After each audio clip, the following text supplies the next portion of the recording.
যদি সঁচাকে কা বলবৎ কৰে আকৌ অসমত আন্দোলন হ'ব, আকৌ সংগ্ৰাম হ'ব, আকৌ যুদ্ধ হ'ব, আকৌ প্ৰতিবাদ হ'ব, দৰকাৰ হ'লে মৃত্যুবৰণ কৰিম আমি।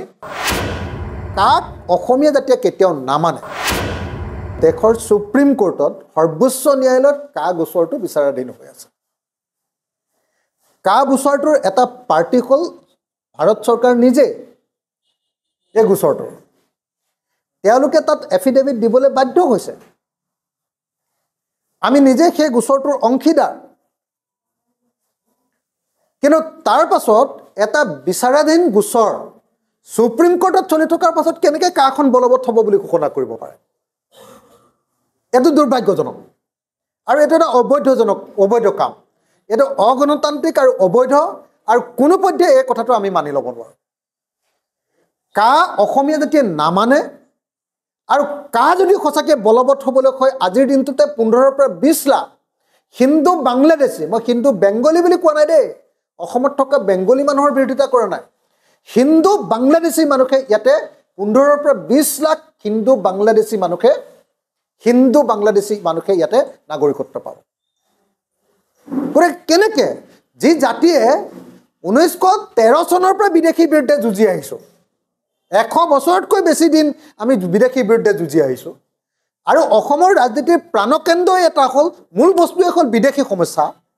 সেই সময়ত আমি কেনেকৈ 15 পৰা 20 লাখ বিদেশী এনেকৈ নাগৰিকত্ব দিবলৈ মানি ল'ব পাৰোঁ? দ্বিতীয় কথা, এই 15 পৰা 20 লাখ হিন্দু বাংলাদেশী বিদেশীক নাগৰিকত্ব কাই দিব? তাৰ উপৰিও কি হ'ব যে বাংলাদেশত 1,70 লাখ হিন্দু বেংগলী লোক আছে, আৰু সেই 1,70 লাখ হিন্দু বেংগলী নাগৰিক বাংলাদেশত থকা তেওঁলোক অসম, ত্ৰিপুৰা বা আপোনাৰ পশ্চিমবংগ, ভাৰতৰ এইকেইখন ৰাজ্যলৈকে আহে, এইখন ৰাজ্যলৈ আহিবলৈ সুবিধা পাব। গতিকে কা আমি কোনো পধ্যে মানিব ল'ব নোৱাৰোঁ। 15 পৰা 20 লাখ নাগৰিকে ইয়াতে নাগৰিকত্ব পাব, বিদেশী নাগৰিকে নাগৰিকত্ব পাব কা গৃহীত হ'লে, আৰু 1,70 লাখ বাংলাদেশৰ বিদেশী নাগৰিকৰ কাৰণে ইয়াতে কাৰ কাৰণে নাগৰিকত্ব প্ৰশ্নটো খোল খাই যাব। ইয়ালৈ আহিবলৈ সুযোগ লাভ কৰিব, সুবিধা লাভ কৰিব, ৰাস্তাটো খোল খাই যাব।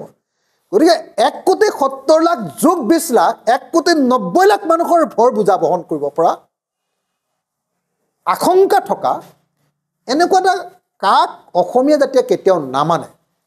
যদি সঁচাকৈ কা বলবৎ কৰে আকৌ অসমত আন্দোলন হ'ব, আকৌ সংগ্ৰাম হ'ব, আকৌ যুদ্ধ হ'ব, আকৌ প্ৰতিবাদ হ'ব, দৰকাৰ হ'লে মৃত্যুবৰণ কৰিম আমি। কিন্তু কোনো পধ্যে কা অসমত বলবৎ কৰি বিদেশীক ইয়াত নাগৰিকত্ব দিবলৈ নিদিওঁ আমি। এই কথা স্পষ্ট। আৰু সেইকাৰণে মই অসমৰ সকলো সংগঠন, সকলো জাতীয় জনগোষ্ঠীয় সংগঠন, সোঁপন্থী বামপন্থী সকলো দল সংগঠন সকলোকে আহ্বান জনাইছোঁ, আৰু অসমবাসী ৰাইজক আহ্বান জনাইছোঁ যে সঁচাকৈ যদি পুনৰ কা বলবৎ কৰিব খোজে, কা আকৌ আমাৰ ওপৰত জাপি দিব খোজে, সকলোৱে প্ৰতিবাদ কৰিবৰ কাৰণে সাজু হ'ব।